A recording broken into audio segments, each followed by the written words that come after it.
Merci. Je rends grâce à Dieu pour cette soirée.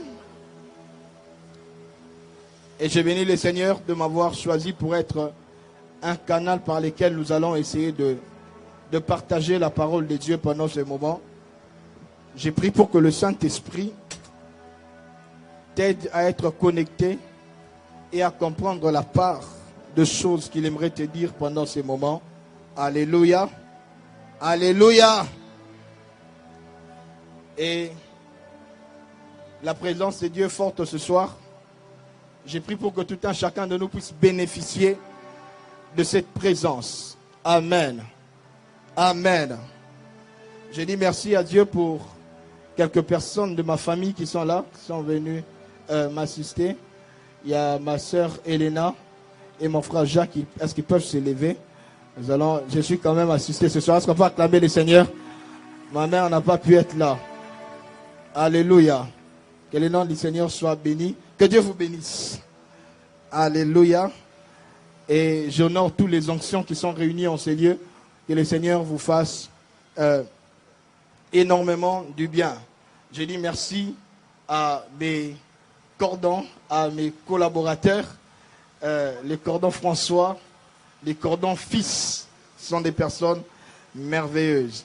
Si Dieu te fait la grâce de travailler avec eux, ça va marquer l'histoire de ta vie. Alléluia. Est-ce qu'on peut acclamer le Seigneur pour eux? Que Dieu soit béni. Alors, que Dieu bénisse aussi ceux qui sont en train de nous suivre en direct. Que l'onction passe par des ondes afin de vous affecter. Que Dieu bénisse tous les membres de ma famille qui sont là en train de me suivre en direct. Que le Seigneur vous bénisse abondamment. Alléluia. J'aimerais qu'on ouvre nos Bibles dans 1 Samuel, chapitre 17. Verset 45. J'ai lu au nom de Jésus. Je nous conseille de terminer les cultes. Alléluia. Dis à ton voisin, termine les cultes. Dis ça très bien, termine les cultes. Lorsque l'ancien Yannick a prié, il a dit que la fin d'une chose vaut mieux que son commencement. Arrive jusqu'à la fin et il y aura une bénédiction pour toi. Verset 45. J'ai lu au nom de Jésus. David dit aux Philistins, tu marches contre moi avec l'épée, la lance et les javelots. Et moi je marche contre toi au nom de l'Éternel des armées, du Dieu de l'armée d'Israël que tu as insulté. Alléluia. Je voudrais répéter ça. David dit aux Philistins, tu marches contre moi avec l'épée, la lance et les javelots. Mais moi je marche contre toi au nom de l'Éternel des armées, du Dieu de l'armée d'Israël que tu as insulté. Tournons nos Bibles dans Matthieu chapitre 17.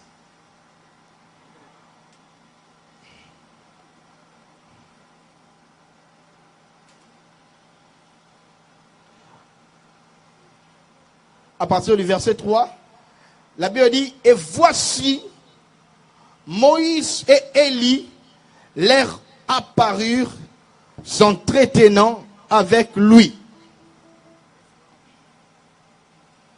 Verset 15. Ça c'est un homme qui parle à Jésus pour le cas de son fils. Il dit, Seigneur, aie pitié de mon fils qui est lunatique et qui souffre cruellement. Il tombe souvent dans le feu et souvent dans l'eau. Je l'ai emmené à tes disciples, ils n'ont pas pu le guérir. Race incrédule et perverse, répondit Jésus. Jusqu'à quand serai-je avec vous? Jusqu'à quand vous supporterai-je? Emmenez-les-moi ici. Et Jésus parla sévèrement au démon qui sortit de lui et l'enfant fut guéri à l'heure même. J'ai pris que Dieu te donne quelque chose en cet instant même. Tu as gardé ton amen. Je disais que Dieu te donne quelque chose en cet instant même. Alléluia. J'aimerais qu'on puisse lire Apocalypse chapitre 4.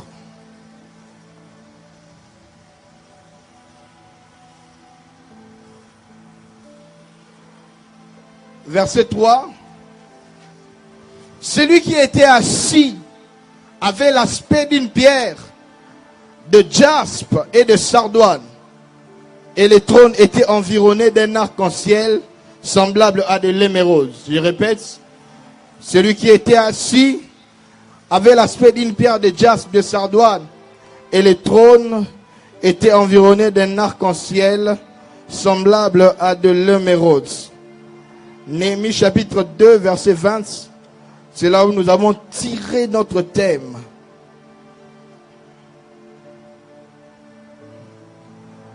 La Bible déclare, je leur fis cette réponse. Le Dieu des cieux nous donnera le succès. Nous, ses serviteurs, nous nous lèverons et nous bâtirons. Mais vous, vous n'avez ni part, ni héritage. Est-ce qu'on peut acclamer la parole de Dieu? Alors mon message passe dans 3 parties. Dans la première partie, nous allons essayer d'expliquer les concepts. Le Dieu des cieux nous donnera les succès. Qu'est-ce que nous voulons dire par là? À la deuxième partie de mon message, nous allons essayer de voir quelques personnes dont Dieu est passé afin de manifester ces choses. Et dans la troisième partie, nous allons voir des choses qui activent le succès. Alléluia. Mais il est important vraiment que nous commencions par cette première partie. Lorsque nous parlons du succès, les yeux des cieux nous donnera le succès. Qu'est-ce que nous voulons dire? Qu'est-ce que ça sous-entend? Qu'est-ce que nous avons dans notre esprit lorsque nous parlons du Dieu des cieux qui doit nous donner le succès? La version parole de vie les dit mieux. Néhémie chapitre 2 verset 20. La version parole de vie dit, les yeux des cieux nous fera réussir.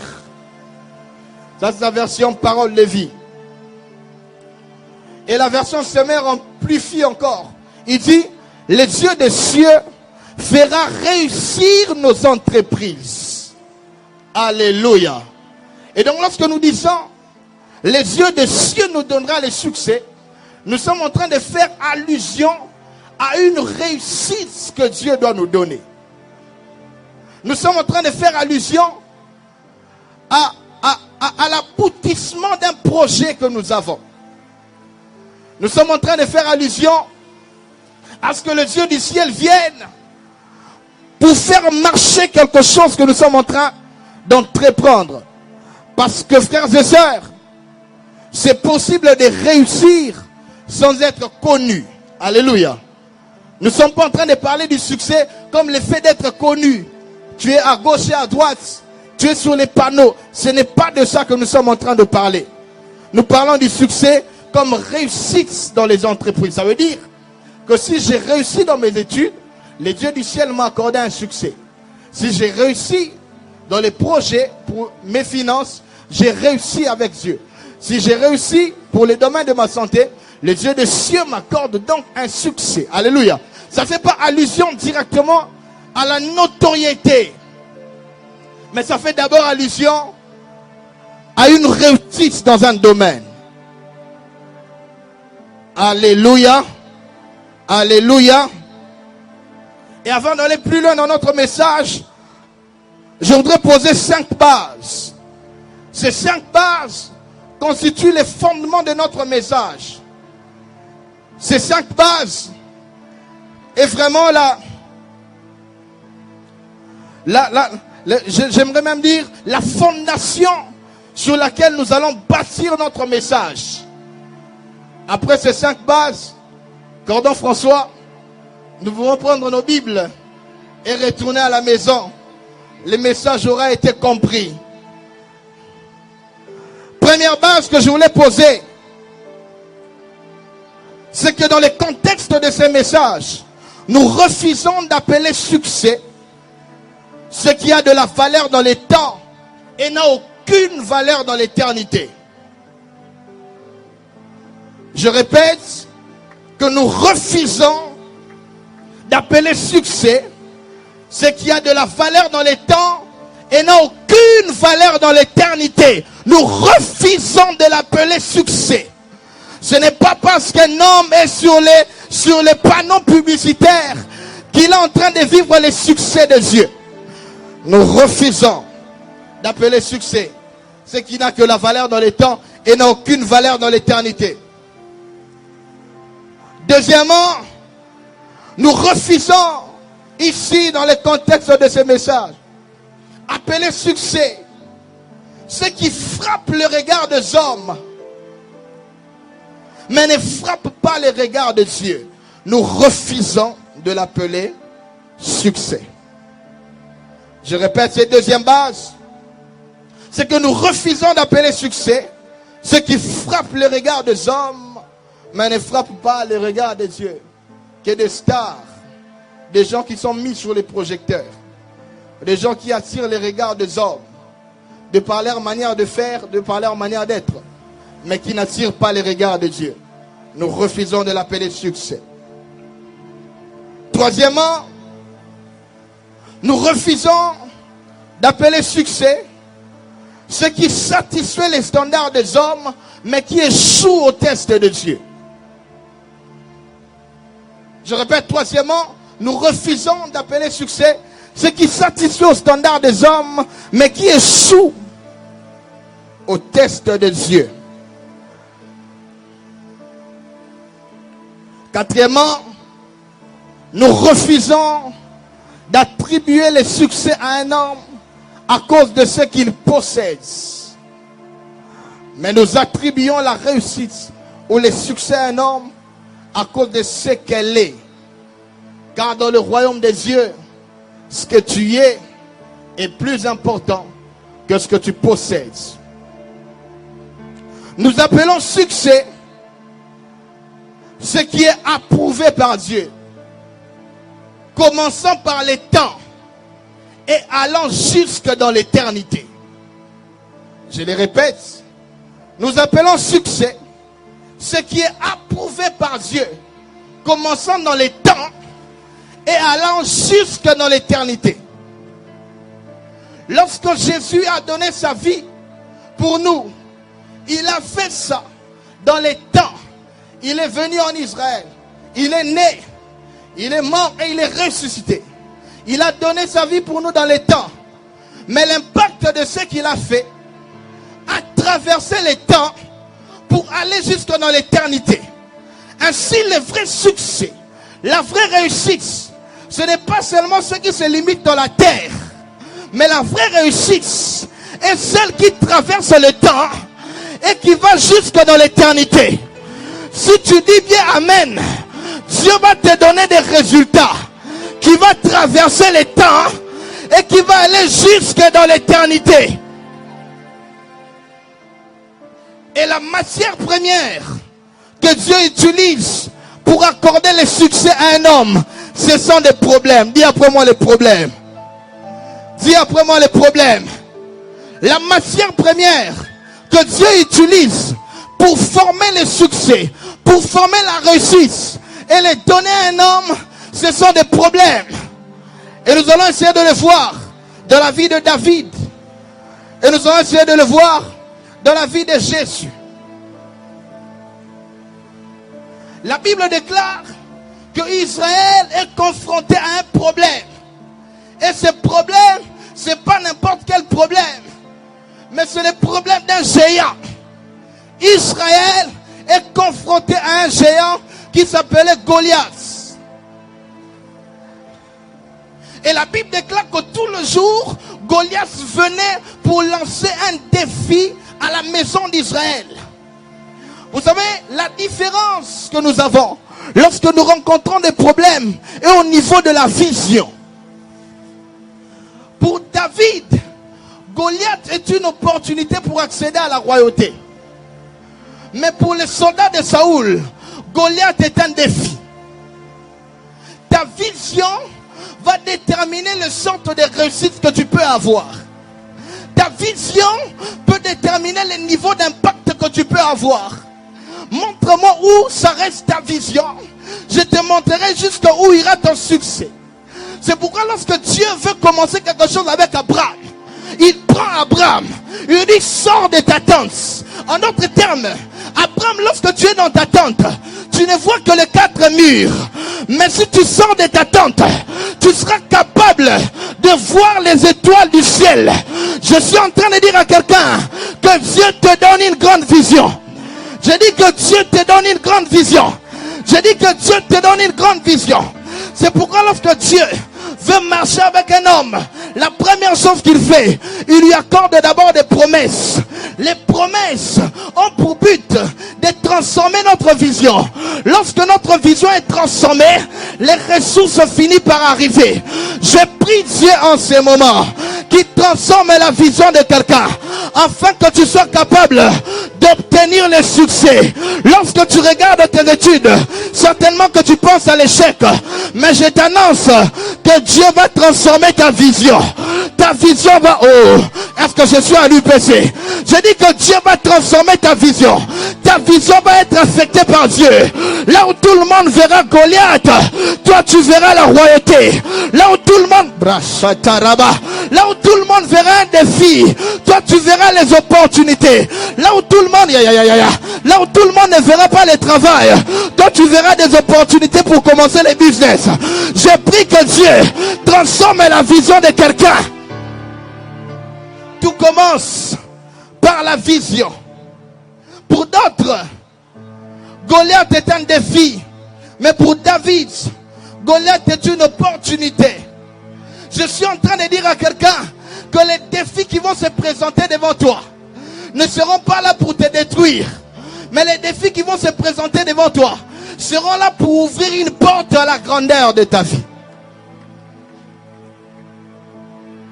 Et deuxième chose qui se passe, lorsque Goliath se présente, la Bible donne un détail, qu'il était un homme très élancé. Il était un homme très élancé. Or, lorsque vous lisez l'histoire de Saoul, lorsqu'on était venu pour oindre Saoul, la Bible déclare que Saoul était le plus élancé de tous les enfants d'Israël. Ça veut dire que la personne qui était appropriée pour aller combattre avec Goliath, ce n'était pas David. La personne, oh, quelqu'un m'entend ce soir, la personne qui était appelée à aller combattre contre Goliath, c'était Saoul. Parce que c'était la guerre des personnes les plus élancées. Mais ce jour-là, il s'est passé une paradoxe. Les plus élancés du peuple a disparu pour laisser la place à la personne qui n'était pas élancée. Ainsi, la victoire dans les chemins du succès ne dépend pas d'abord de ce que tu représentes à l'extérieur, mais la victoire dépend de ce que tu as à l'intérieur de toi. C'est pourquoi David dit à Goliath, tu viens vers moi avec la lance et les javelots, mais moi je viens vers toi avec le nom de l'Éternel. Le nom de l'Éternel, ce n'est pas la taille, mais le nom de l'Éternel peut donner la victoire. Le nom de l'Éternel n'est pas des armes, mais le nom de l'Éternel peut donner la victoire. Je suis en train de dire à quelqu'un, la chose qui te donnera la victoire, ce n'est pas ce que tu as à l'extérieur, mais c'est ce que tu as à l'intérieur. Même si à l'extérieur, tu n'es pas bien habillé, même si à l'extérieur, tu n'as pas une belle chemise, même si à l'extérieur, tu n'as pas ce qu'il faut, mais je t'annonce qu'à cause de ton intérieur, tu vas renverser Goliath. Je dis, tu vas renverser Goliath. C'est l'intérieur qui a influencé l'extérieur. Est-ce que je parle à quelqu'un? Et je dis ici que ne tiens pas compte de ce que tu es à l'extérieur de toi, mais tiens compte de ce que tu as à l'intérieur de toi. Pour avancer avec Dieu, pour vivre des choses avec Dieu, ne regarde pas ce que tu es à l'extérieur de toi, mais regarde ce que tu as à l'intérieur de toi. Troisième chose qui se passe, c'est ce que j'appelle l'obstacle du succès. Dis après moi l'obstacle du succès. Dis très fort l'obstacle du succès. L'obstacle de David, c'était Eliab. Lorsque David vient pour combattre. Eliab dit ceci à David, que je connais ton arrogance, je connais ton orgueil, je sais que tu es venu pour voir les combats. La version originale dit, je sais que tu es venu pour être vu dans le combat. David vient parce que c'est son père qui l'a envoyé.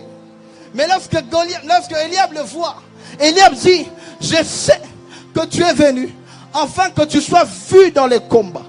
Est-ce que je parle à quelqu'un?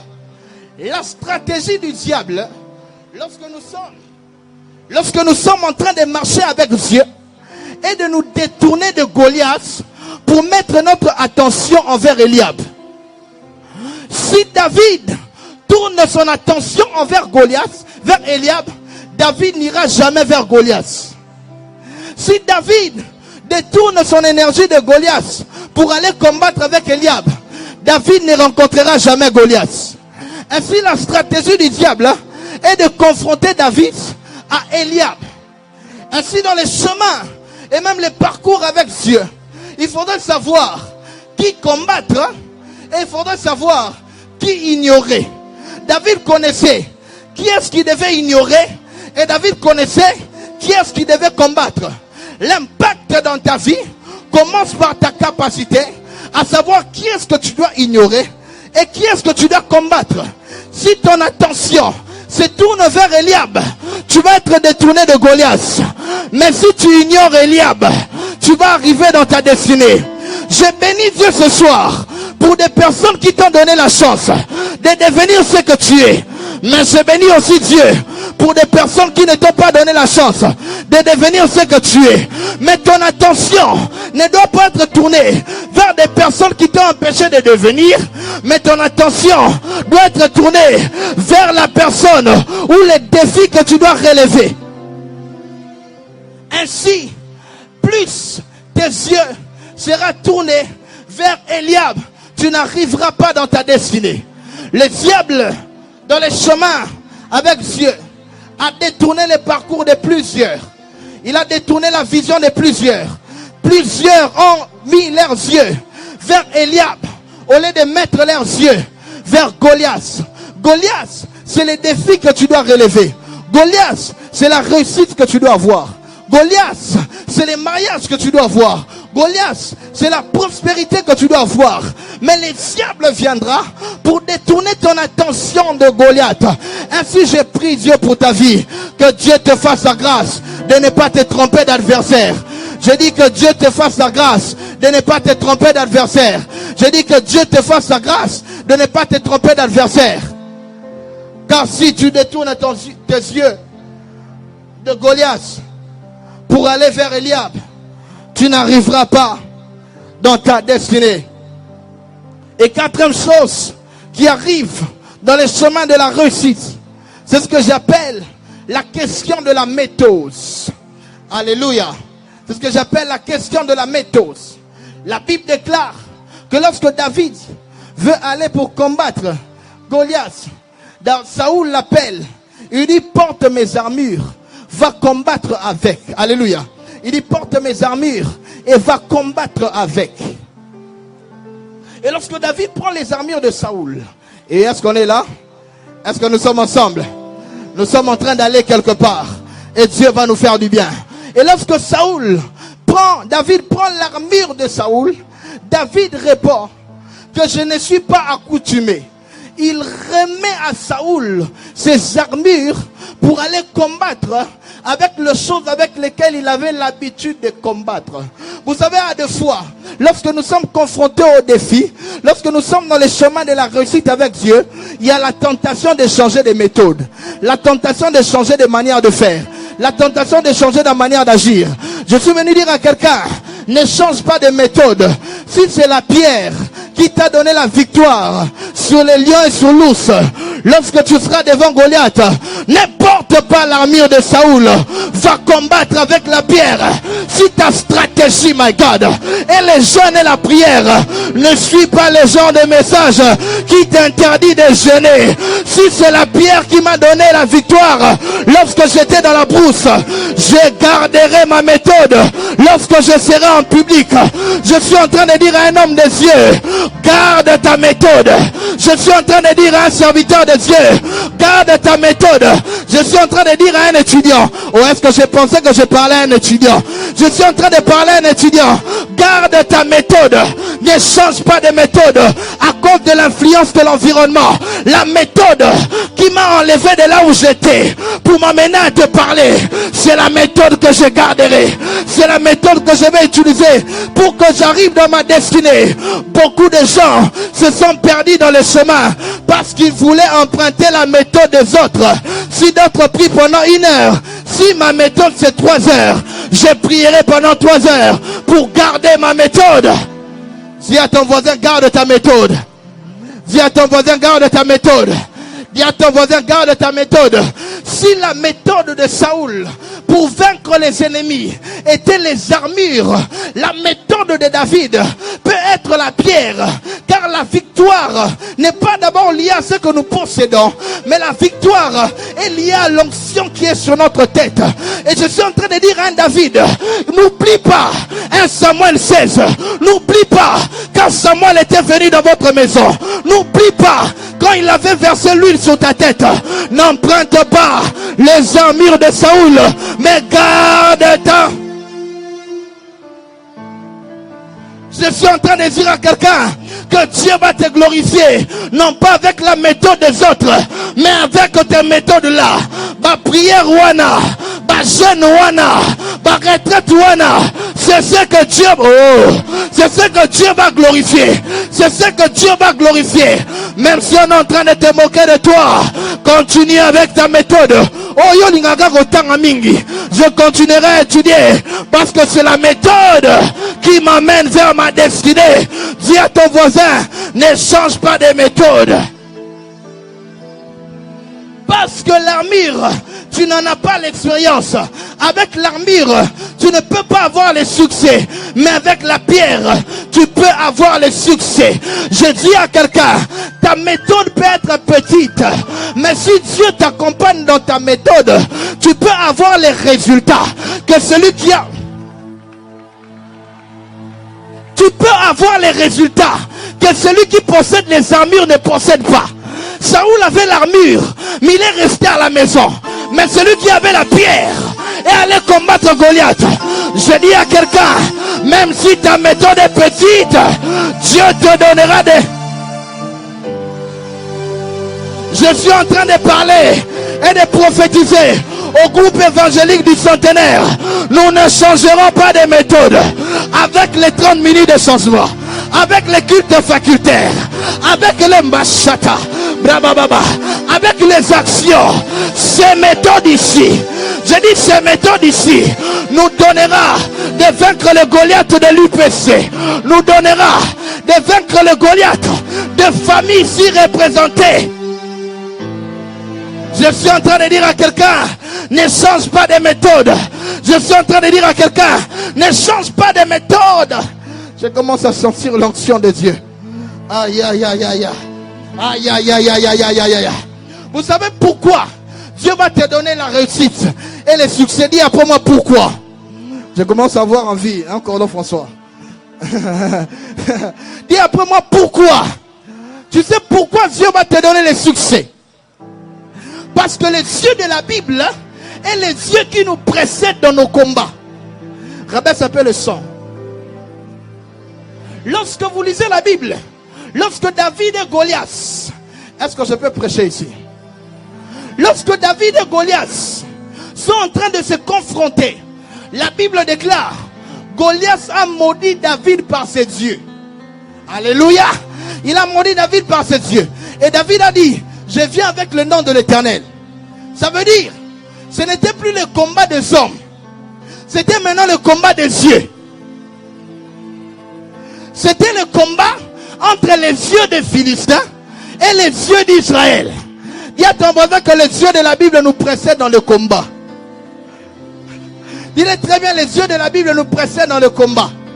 Ce n'était plus le combat entre David et Goliath seulement, mais c'était devenu un combat entre les yeux des Philistins et les yeux d'Israël. Lorsque nous tournons la Bible dans 1 Samuel chapitre 5, la Bible parle de l'histoire de Dagon et de l'histoire de l'arche. Les yeux d'Israël étaient représentés par l'arche et les yeux des Philistins étaient représentés par Dagon. Lorsque l'arche fait un tour dans la maison de Dagon, la Bible déclare l'arche de l'alliance était mise dans les temples de Dagon. Dis à ton voisin que les yeux de la Bible nous précèdent dans le combat. Lorsque l'arche est entrée dans les temples de Dagon, la Bible déclare, on a trouvé le jour suivant la tête de Dagon prosternée devant l'arche. Les yeux des Philistins c'était Dagon. Les yeux d'Israël c'était l'arche, c'était Jéhovah. Et lorsqu'ils arrivent dans les champs de bataille, la Bible déclare que David prend une pierre, il lance à Goliath. Goliath qui représentait Dagon. Et David qui représentait l'arche. David qui représentait Jéhovah. La Bible déclare, lorsque la pierre est arrivée sur la tête de Goliath, la Bible déclare que Goliath est tombé prosterné devant David, les visages contre terre. Or, dans la maison de Dagon, la Bible déclare que l'arche, que Dagon est tombé devant l'arche, prosterné contre terre. Je dis à quelqu'un que tes ennemis subiront les mêmes sorts avec leurs dieux. Je dis que tes ennemis, ils subiront les mêmes sorts avec leurs dieux. Puisque l'arche a vaincu, David aussi va vaincre. Puisque Dagon a été perdu, Goliath aussi va perdre. Et j'annonce à quelqu'un que les Dagons de cette université, les Dagons de ta vie, les Dagons de ta famille, il subira les mêmes sorts que leurs dieux. Puisqu'à la croix, la Bible déclare, il a dépouillé les autorités, les principautés, il les a livrées publiquement en spectacle, en triomphant d'elle par la croix. De la même manière que les diables a été dépouillés, l'ennemi de tes études va être dépouillé, l'ennemi de tes finances va être dépouillé, l'ennemi de ta santé va être dépouillé. J'annonce une saison où tes ennemis subiront les mêmes sorts que leurs dieux. Écoutez, lorsque David remporte la victoire sur Goliath, même les plus faibles de la maison d'Israël s'est proclamé vainqueur de Goliath. Tu ne m'as pas entendu. J'ai dit que lorsque David remporte la victoire sur Goliath, même les plus faibles de la maison d'Israël pouvaient se proclamer vainqueur de Goliath. Non pas à cause de lui, mais à cause de celui qui les a représentés. Puisque David a vaincu, je suis aussi vainqueur. Je suis en train de dire à quelqu'un, dans le monde spirituel, c'est un combat de représentation. Puisque c'est Christ qui nous représente, puisqu'il a vaincu, même les plus faibles de son armée peuvent se proclamer vainqueur de Goliath. Je dis à quelqu'un, tu es vainqueur du diable. Tu es vainqueur du diable. Tu es vainqueur du diable. Tu es vainqueur du diable.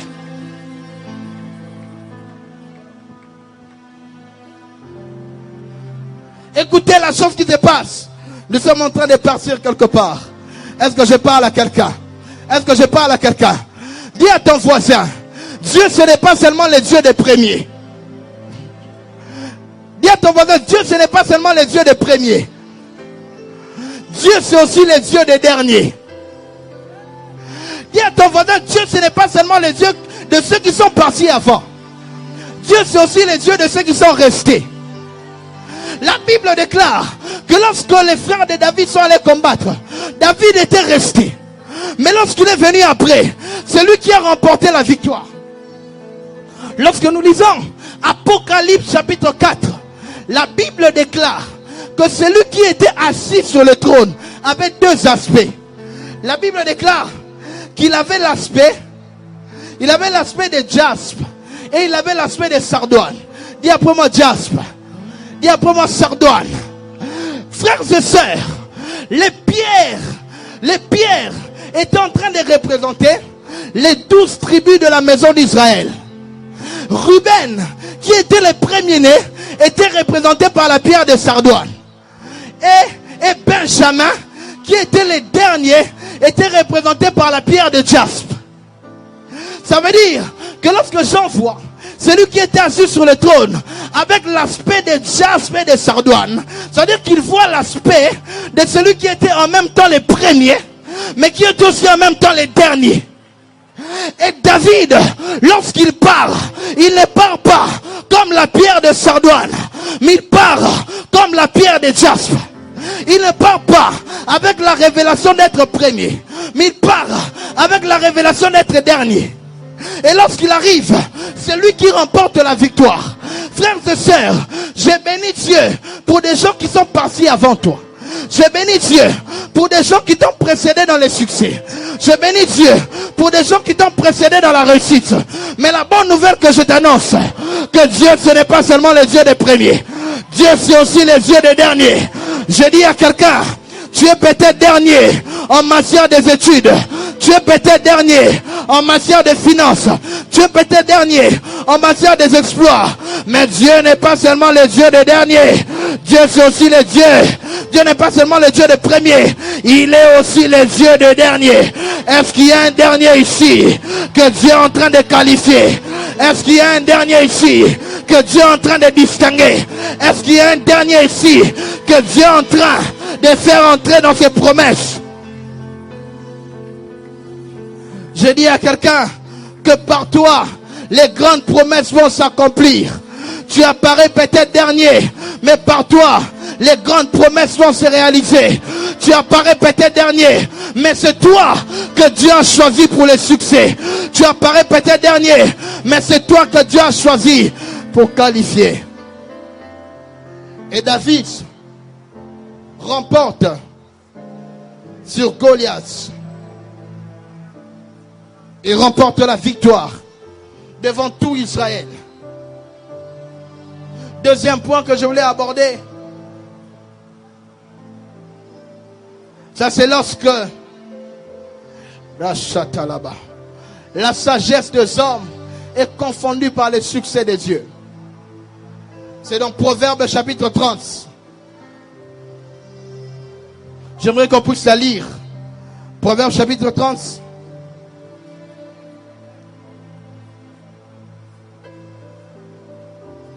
Verset 1er, la Bible déclare: parole d'Agur, fils de Jacques, sentence prononcée par cet homme pour Ithiel et pour Ucal. Verset 18.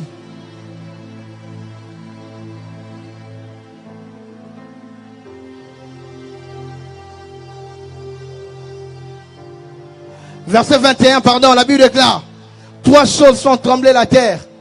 Il en est même quatre qu'elle ne peut supporter. La Bible dit: un esclave qui vient régner, un insensé qui est rassasié de pain, une femme dédaignée qui se marie, et une servante qui hérite de sa maîtresse. Ça c'est la parole que Agur est en train de prononcer. Il dit, proverbe d'Agur, fils de Jacques. C'est qui Agur?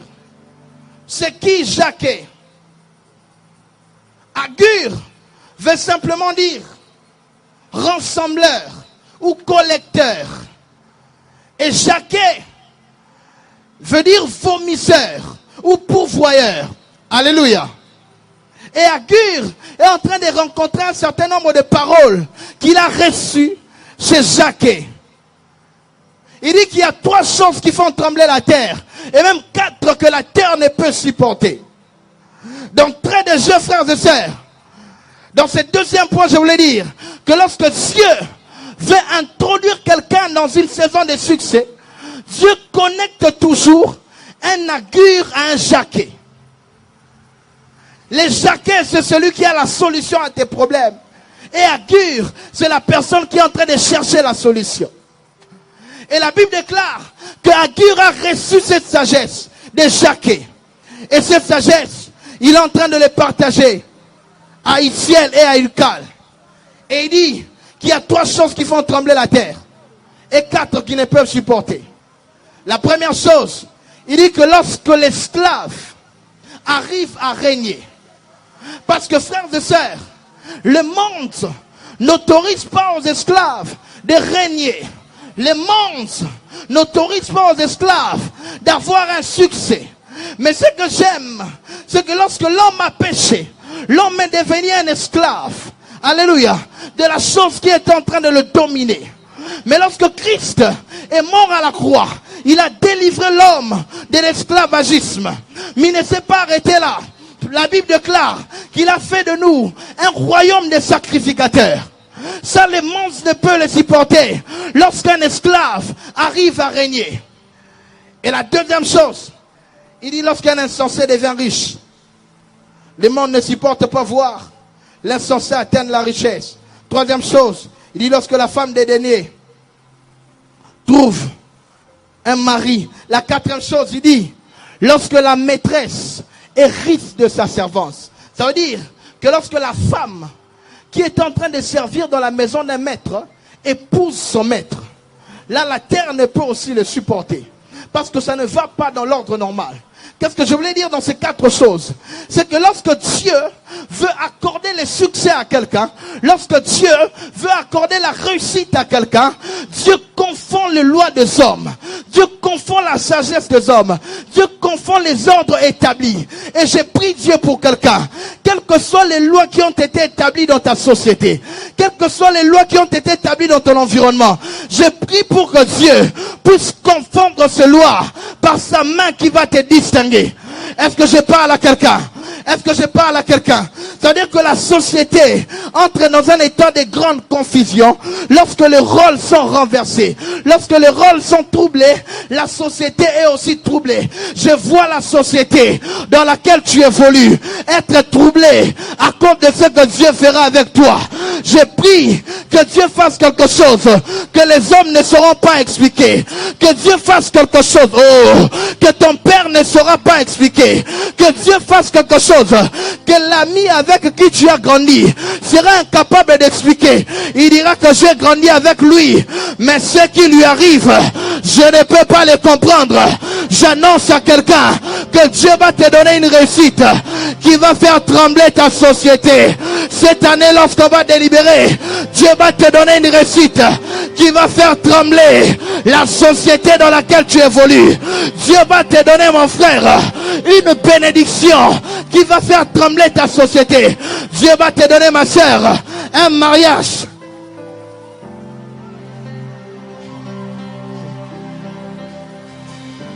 qui fera trembler ta société.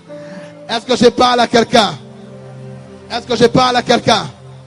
La troisième personne dont je voulais parler ici, c'est Jésus. Alléluia. Dis après moi Jésus. Dis très fort Jésus. Je veux dire ceci.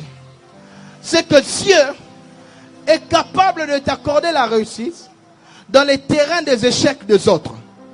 Je répète, que Dieu est capable de t'accorder la réussite dans les terrains des échecs des autres. Je le répète encore, que Dieu est capable de t'accorder la réussite dans les terrains des échecs des autres. Nous saluons la présence du maître Marcel Malengo. Est-ce qu'on peut acclamer le Seigneur Jésus très fort? Voilà.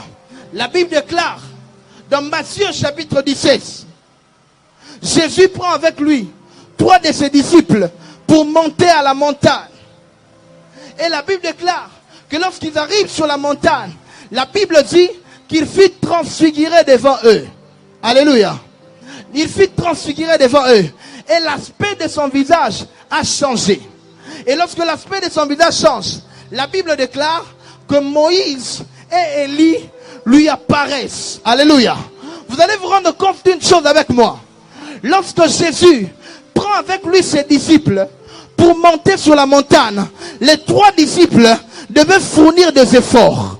Les 3 disciples devaient gravir la montagne. Les 3 disciples devaient dépenser l'énergie pour arriver dans le sommet de la montagne. Mais la Bible dit que lorsqu'ils arrivent au sommet de la montagne, Moïse et Élie apparaissent à ses côtés. Ça veut dire qu'il existe 2 catégories de personnes dans la vie. Il existe une catégorie de personnes, pour qu'ils reçoivent les succès, ils doivent faire des efforts.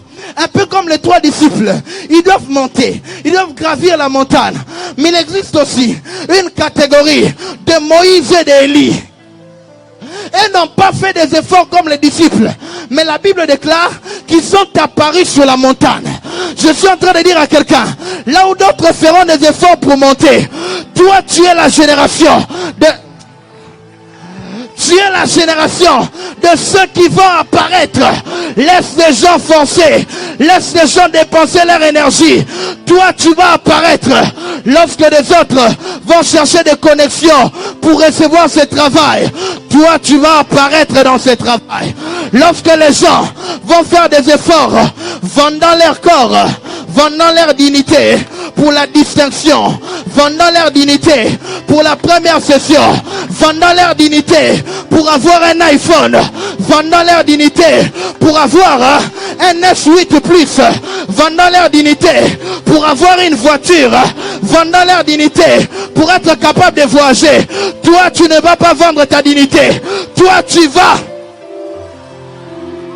Si vous croyez que je suis un homme de Dieu et des choses que je suis en train d'annoncer viennent de Dieu, ta manière de dire Amen va changer.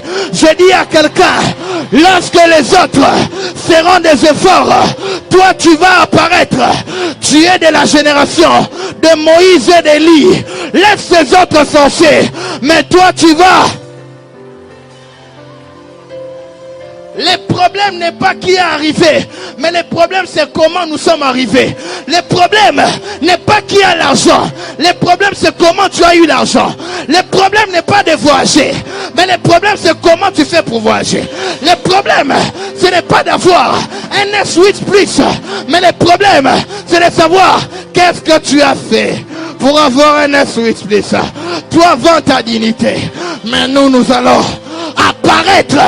J'annonce de la part de Dieu que tu apparaîtras. Je dis tu apparaîtras. Je dis tu apparaîtras. Là où les hommes ne t'ont pas donné l'opportunité d'arriver, tu vas te retrouver avec eux sur scène. Je vois une jeune fille qui a refusé de vendre sa dignité apparaître dans la liste des femmes que Dieu va distinguer. Je vois un jeune homme qui a refusé de corrompre. Tu apparaîtras dans la liste de la première session. Si je suis un homme de Dieu, que Dieu accomplit ces choses, je dis tu vas apparaître. Ton nom va figurer dans la liste de ceux qui vont réussir. Parce qu'il existe les Moïse et Élie, des gens qui apparaissent. Laisse ton voisin faire des efforts. Laisse ton voisin forcer des choses. Pendant que je parle, l'onction vient dans la salle. L'onction vient dans cet endroit. Laisse ton voisin en train de se débrouiller. Toi, tu es la génération de ceux qui apparaissent. La Bible dit dans Matthieu chapitre 3, en ces temps-là, Paris Jean-Baptiste, on ne sait pas où il est venu, on ne sait pas comment il a commencé, on ne sait pas par quel chemin il a procédé, mais il est à Paris, je cède, place Makangela ma porte, oh yo côté à thé. Je dis à quelqu'un que toi tu vas. Il existe, Brachata, la génération de Pierre, Jean et Jacques. Mais il existe aussi la génération de Moïse et Élie. L'onction qui vient sur toi ce soir va pas faire de toi Pierre. L'onction qui vient sur toi ne va pas faire de toi Jean. Mais l'onction qui vient sur toi fera de toi un Moïse et un Élie pour te faire entrer là où les hommes ont fermé des portes.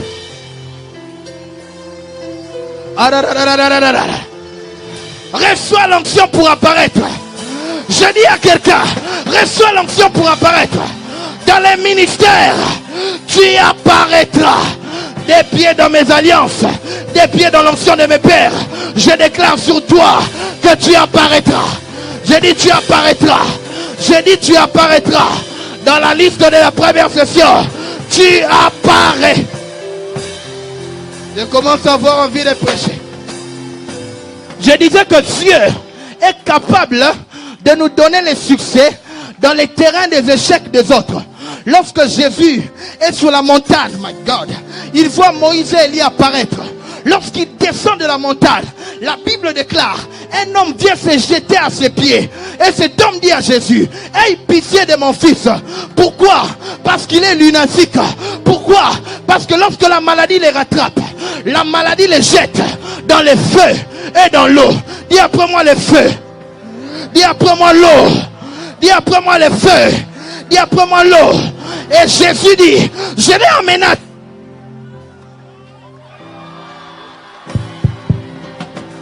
Jésus dit, je l'ai emmené à tes disciples. Ils n'ont pas pu les guérir. Ça veut dire que les disciples ont échoué pour le cas de la guérison de cet enfant. Mais lorsque Jésus est sur la montagne, Jésus reçoit l'apparition de deux personnes. Il reçoit l'apparition d'Élie et il reçoit l'apparition de Moïse. Élie qui avait vaincu par les feux et Moïse qui a été tiré de feu. Et lorsqu'il descend, il rencontre un enfant qui tombait dans les feux et dans l'eau. Les revêtements de Moïse, les revêtements d'Élie, a regardé cet enfant. Il dit, démon, sors de cet homme. Les disciples ont échoué. Mais puisque moi, j'ai envie de prêcher, j'ai envie de prêcher. Puisque moi, j'ai reçu les revêtements, je chasserai. Je dis à quelqu'un, tu réussiras là où les autres ont échoué. La présence de Dieu, pour nous accorder le succès, nous accorde toujours un revêtement qui est proportionnel à nos défis. J'ai dit la présence de Dieu, pour nous accorder le succès, nous donne toujours un revêtement qui est proportionnel à tes défis. Jésus devait rencontrer un lunatique, tombant dans les feux et dans l'eau. Et Moïse et Élie sont venus les visiter. J'annonce à quelqu'un que tu recevras les revêtements qu'il faut pour ton problème. Les revêtements de la première session. Tu les reçois. J'ai dit tu les reçois. J'ai dit tu les reçois. Il a relevé les défis de Moïse et Élie. Maintenant écoutez-moi. Donnez-moi une chaise. Je vais expliquer quelque chose. Est-ce que vous m'autorisez de prêcher? Pierre dit quelque chose à Jésus. Il dit, Maître, il est bon que nous dressons ici 3 tabernacles. Il dit 3 temps, la version dynamique. Dit, il est bon que nous dressons ici 3 tabernacles. Une pour toi, une pour Élie et une autre pour Moïse. Pierre vient directement dire, s'il doit y avoir 3 tabernacles, il doit aussi y avoir 3 sacrificateurs. Mais lorsque nous regardons les tabernacles, nous nous rendons compte que dans les compartiments du tabernacle, les tabernacles ne parlent pas de Moïse et d'Élie. Les tabernacles parlent de Jésus. Est-ce qu'on peut le prouver? Est-ce qu'on peut le prouver? Est-ce qu'on peut le prouver? Lorsque vous arrivez dans la porte du tabernacle, vous rencontrez la porte qui est l'image de Jésus, qui a dit je suis la porte des brebis. Lorsque vous dépassez la porte, vous allez rencontrer l'autel des reins. Sur l'autel des reins, il y avait 2 choses. Il y avait l'autel et il y avait l'agneau. Or l'autel, c'est à Golgotha, l'autel de la croix. L'agneau, c'est Jésus. Il dit je suis l'agneau de Dieu qui ose. Lorsque vous avancez, vous allez rencontrer la cuve des reins. Dans la cuve des reins, vous rencontrez 2 choses. L'eau pour se laver et la miroir pour se regarder. Or, vous allez vous rendre compte que c'est par son sang que nous nous lavons de nos péchés. Et c'est par sa parole que nous sommes capables de nous mirer. Lorsque nous dépassons les parvis, cordon David, nous entrons dans les lieux saints. Dans les lieux saints, vous allez rencontrer les chandeliers d'or qui étaient en train d'éclairer. Parce que dans les lieux saints, il n'y avait pas de lumière. Les mondes est un peu comme les lieux saints. Pas vraiment dans les types, mais dans les circonstances. Parce que dans les mondes, nous nous rencontrons qu'il n'y a personne pour nous éclairer. Dans les tabernacles, dans les lieux saints, il y avait les chandeliers. et les chandeliers étaient en train d'éclairer les lieux saints. Or Jésus a dit, je suis.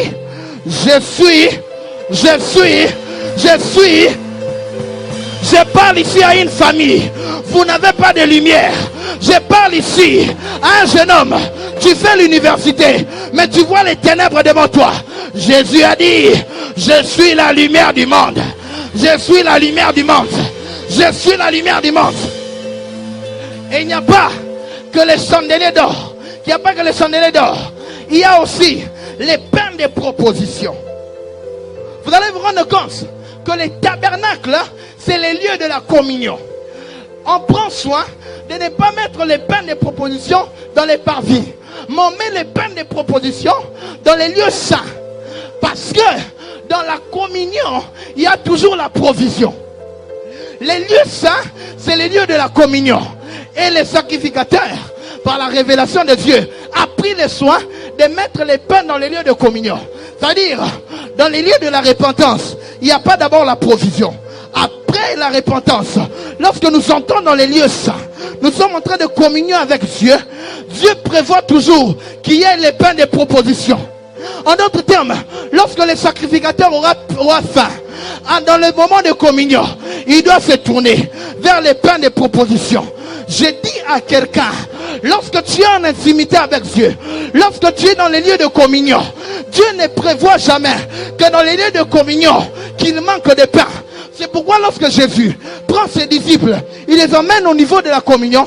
Il a dit, lorsque vous prierez, dites, notre Père qui est aux cieux, que ton nom soit sanctifié, que ton règne vienne, que ta volonté soit faite, sur la terre comme au ciel. Mais ne vous arrêtez pas là, parce que vous êtes au lieu saint. Dites aussi au Père, donne-nous aujourd'hui notre pain quotidien. Je suis en train de dire à un homme, tu recevras la provision dans la communion. Je dis à un homme, tu recevras la communion dans la provision dans la communion. Mais écoutez, dans les lieux de communion, il y avait aussi l'autel du parfum, là où les sacrificateurs adressaient des prières pour le peuple. Oh mon Dieu, oh mon Dieu. Mais la Bible déclare, dans ces lieux de communion, les sacrificateurs n'avaient pas de chaises. La Bible nous montre que les sacrificateurs n'avaient pas de chaises. Vous savez pourquoi? Parce que les sacrificateurs devaient souvent quitter les lieux de la communion, là où il y avait l'autel du parfum pour intercéder, et rentrer dans les parvis afin de faire les sacrifices pour le peuple. C'est-à-dire que les sacrifices qui étaient dans les parvis n'étaient pas complets. Tout le monde pouvait venir en tout temps faire les sacrifices. Et les sacrificateurs ne pouvaient pas s'asseoir dans les lieux de communion. Les sacrificateurs devaient sortir du lieu de communion pour rentrer dans les parvis. C'est-à-dire les mouvements étaient ainsi. Parvis, lieu saint, parvis, lieu saint. Est-ce que je parle à quelqu'un? Puisque les sacrifices qui étaient sur l'autel des reins n'étaient pas complets pour tout le monde. Mais nous, notre sacrificateur, qui est au-dessus de l'ordre d'Aaron, lorsqu'il entre dans les lieux de communion, il va dans l'autel du parfum pour intercéder pour nous. La Bible déclare, il est assis à la droite des cieux, en train d'intercéder, comme pour dire qu'il ne rentrera plus dans les parvis pour faire l'expiation. Les sacrifices qui sont dans les parvis, est déjà au complet. Lorsqu'il va dans les lieux de communion, il arrive devant l'autel du parfum, il s'assoit pour intercéder. Puisqu'il est assis, j'ordonne à ta vie de s'asseoir, j'ordonne à ton ministère de s'asseoir, j'ordonne à tes finances de s'asseoir. Oh, est-ce que je prêche ici? J'ordonne à tout ce que tu as de s'asseoir. Quiconque arrive dans les lieux de communion, Dieu lui fait asseoir. Ma soeur, ton fiançailles qui ne marchait pas, je t'annonce de la part de Dieu que Dieu est en train de les faire asseoir. Tout ce qui ne marchait pas, lorsqu'on arrive au lieu de la communion, Dieu les fait asseoir. Reçois l'onction pour faire asseoir des choses que ton père n'a pas fait asseoir. Reçois l'onction pour faire asseoir des choses que ta mère n'a pas fait asseoir. Les choses qui titibaient dans ta famille, je t'annonce que tu es la personne que Dieu a choisie pour faire asseoir ces choses. Le sacrificateur est assis tes études vont s'asseoir. J'ai dit tes études vont s'asseoir. J'ai dit tes études vont s'asseoir. Je proclame et je déclare au groupe évangélique du Centenaire, dans cette université, nous allons nous asseoir. Que des gens s'opposent, que des gens parlent, que des gens disent Banajek, Banajek. Nous allons nous asseoir. Nous allons nous asseoir. Nous allons nous asseoir. Dans les cultes matinaux, on va s'asseoir. Dans les 30 minutes de changement, on va s'asseoir. Dans les actions, UPC Tador 2020, on va s'asseoir. UPC Phare 2020, on va s'asseoir. C'est pourquoi le Père dit à Jésus, viens, assis-toi à ma droite, jusqu'à ce que je ferai de tes ennemis ton marchepied. Dans les lieux de la communion, Dieu nous fait asseoir. Et il ne s'arrête pas là. J'étais en train de parler de Jésus dans le tabernacle. Lorsqu'on arrive, on dépasse les lieux saints. Nous allons vers les lieux très saints. Nous allons rencontrer un obstacle qui était les rideaux. Lorsqu'il est mort à la croix, la Bible déclare que le rideau du temple s'est déchiré. Mais la Bible dit que le rideau du temple ne s'est pas déchiré de bas vers le haut, mais de haut en bas. Comme pour dire, celui qui vient de mourir, ce n'est pas la terre qui l'a tué, mais c'est le ciel qui l'a pris. Je dis à quelqu'un, l'accès qui était fermé pour ton succès, Dieu est en train de le déchirer. Et lorsque vous arrivez au lieu saint, vous rencontrez l'arche qui avait à l'intérieur les tables de la loi, qui avait à l'intérieur la manne cachée et qui avait à l'intérieur les bâtons d'Aaron qui avaient fleuri. Et c'est Jésus qui est la manifestation de toutes ces choses. J'étais donc en train de dire que Dieu est capable de t'accorder la réussite dans les endroits des échecs des autres. Je vais finir mon message. 3 choses qui activent les succès ou la réussite dans les entreprises. 3 choses. 3 choses. La première chose qui active les succès ou la réussite dans les entreprises, c'est la prière. C'est la prière. La Bible déclare dans Luc, chapitre 3, verset 21, pendant qu'il priait, les cieux s'ouvrirent et une voix se fit entendre du ciel, que celui-ci est mon fils bien-aimé, en qui j'ai mis toute mon affection. Il y avait les disciples là autour, mais lorsque la voix s'est fait entendre, la voix a distingué Jésus. Lorsque tu pries, Dieu va te distinguer. Lorsque tu pries, Dieu va te démarquer. Lorsque tu pries, même si tu es en arrière, comment? Dieu va te placer devant. J'ai dit à quelqu'un, prie lorsque tout va bien. Et je dis à quelqu'un, prie lorsque tout va mal. Je dis à quelqu'un, prie lorsque tu as réussi. Mais je dis aussi à quelqu'un, prie même lorsque tu as échoué. La prière ne dépend pas d'abord de l'état dans lequel je me retrouve.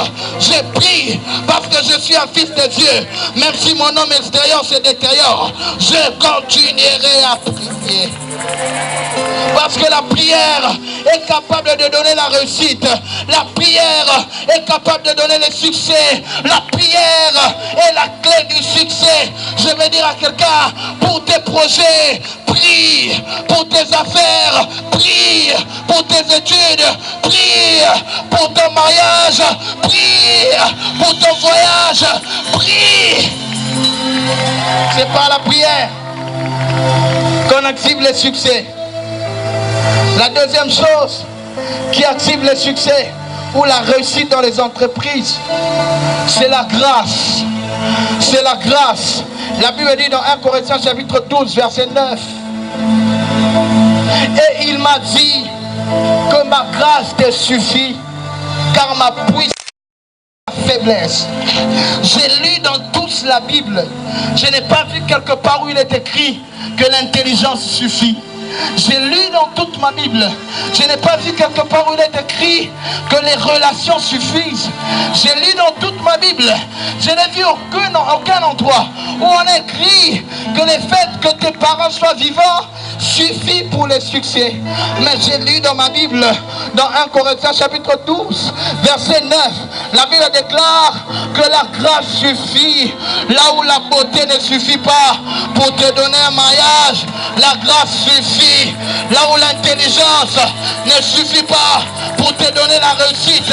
La grâce suffit. Les relations ne suffisent pas pour te distinguer. La grâce suffit pour avoir le succès. Il faut que Dieu te fasse grâce.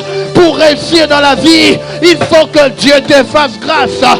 Pour aller aussi loin que tu penses aller dans la vie, il faut que Dieu te fasse grâce.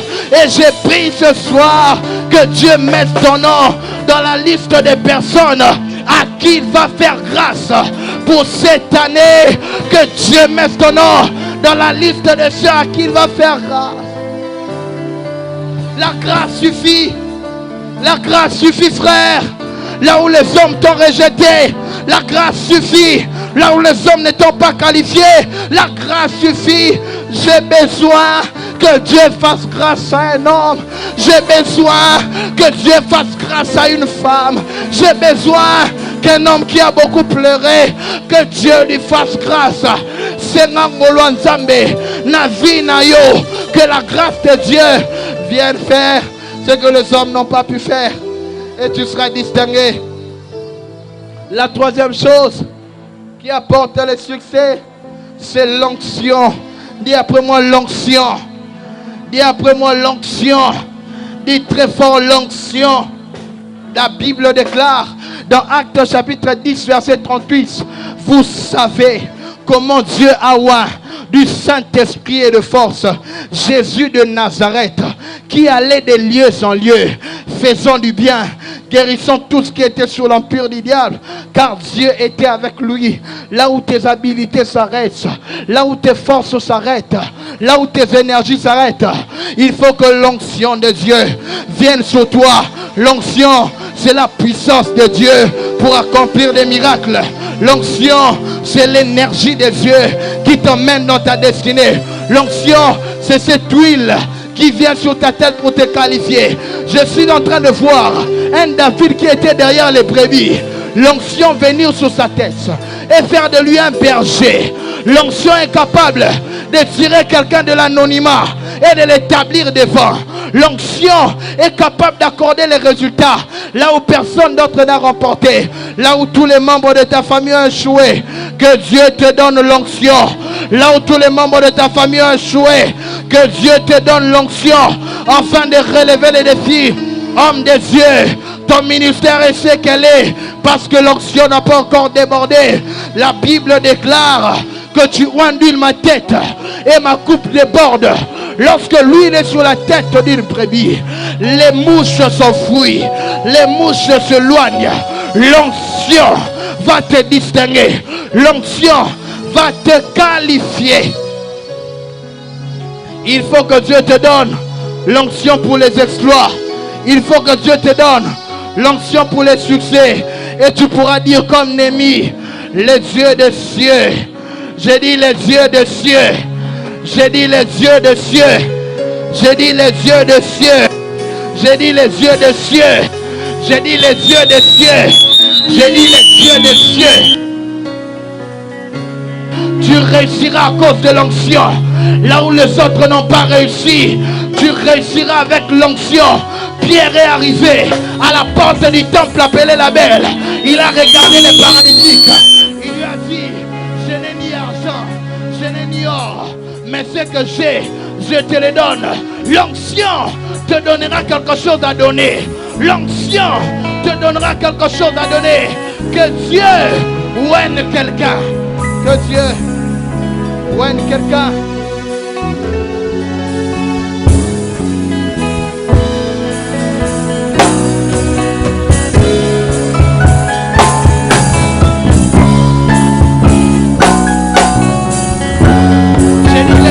Dieu nous donnera les succès. Les yeux des cieux nous donnera les succès. Il va mettre l'onction dans ta vie. Il va mettre l'onction dans ta vie. Élie a dit à Élisée, Pense à ce que je t'ai fait. Pense à ce que je t'ai fait. C'est lorsque Dieu lui a accordé l'onction. Je ne sais pas qui tu es, mais que Dieu te donne l'onction qu'il faut pour ta vie. Nous allons prier. Nous allons prier.